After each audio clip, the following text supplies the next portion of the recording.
anem a veure com podem exportar una base de dades utilitzant el PHP-MyAdmin, de forma que exportem no només la taula, sinó tota la base de dades. En aquest cas intentarem exportar aquesta base de dades, que es diu pràctica 04 php.sql.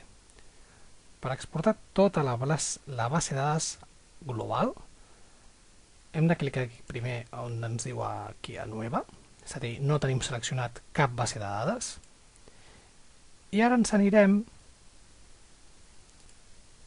cap on ens diu exportar,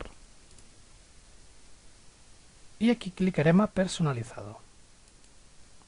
A continuació seleccionem la base de dades que volem exportar. En aquest cas és aquesta base de dades d'aquí. Pràctica 4, PHP. Podríem exportar més d'una a la vegada. De totes aquestes opcions marcarem a drop, perquè si existeix ens la borri, ens la torni a crear des de zero.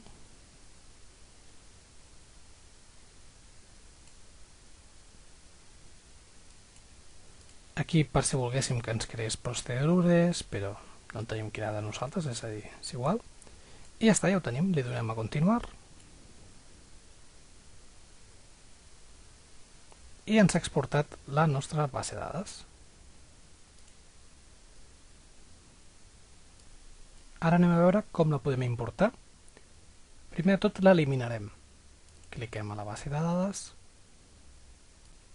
A continuació cliquem a operaciones i la eliminem.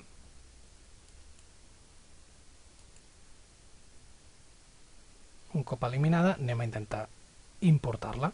Per importar-la cliquem a Nueva perquè no tenim cap base de dades seleccionada. Cliquem a importar i ara seleccionarem l'arxiu amb la base de dades. És el mateix arxiu, li donem a obrir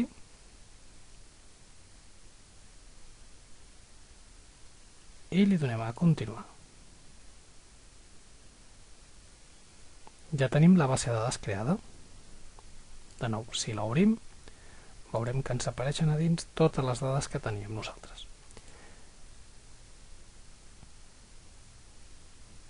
Si en comptes d'exportar-la d'aquesta forma, el que fem és obrim la nostra base de dades, la seleccionem i cliquem aquí a exportar, el que estarem fent és exportar el contingut de la base de dades, però no la base de dades en si. Ja està, això és tot.